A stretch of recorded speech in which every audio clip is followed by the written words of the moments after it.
ഇപ്പോൾ കോൺഗ്രസിനെ ആകെ പ്രതി ചേർത്തില്ലല്ലോ നാഷണൽ ഹെറാൾഡ് കേസിൽ. അതിൽ കക്ഷികളാരാണ്?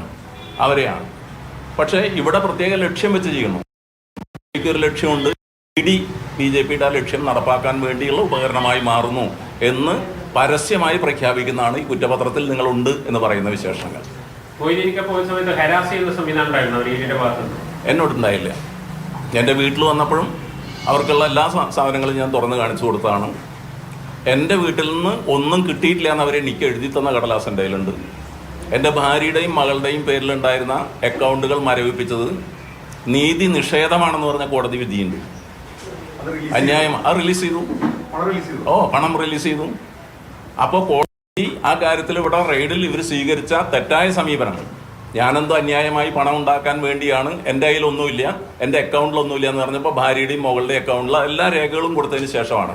അതുമ്പോൾ കോടതിയുടെ വിധി എല്ലാവരും പഠിക്കേണ്ടതാണ്.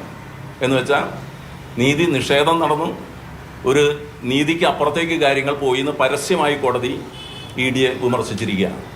അപ്പോൾ അത്തരം ഒരു വിമർശനം ഉണ്ടായിട്ടും പാർട്ടിക്കെതിരായും പാർട്ടി നേതാക്കൾക്കാകെ എതിരായിട്ടും ഒരു പ്രതിയായിട്ടൊരു പാർട്ടി ഉണ്ടാവുക, അത്തരമൊരു സ്ഥിതിവിശേഷം രാഷ്ട്രീയ ലാഭത്തിന് വേണ്ടി തന്നെയാണ് എന്നുള്ളത് അധികം വിശദീകരണം ആവശ്യമില്ലാത്ത കാര്യമാണെന്ന് എനിക്ക് തോന്നുന്നത്.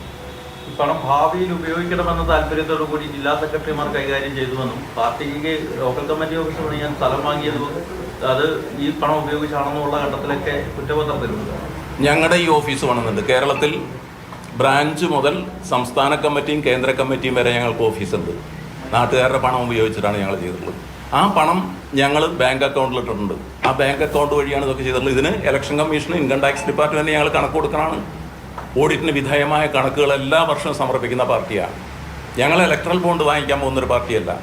ഇലക്ട്രൽ ബോണ്ടിനെതിരായി ഞങ്ങൾ തന്നെയാണ് കോടതിയിൽ പോയത്, പാർട്ടിയുടെ അന്തരിച്ച ജനറൽ സെക്രട്ടറി. അപ്പോൾ ഇലക്ട്രൽ ബോണ്ട് എന്ന് പറഞ്ഞാൽ അഴിമതി നടത്തുന്ന ആളുകൾ, അത്തരം ആളുകൾക്കാണ് അത് ബാധകം.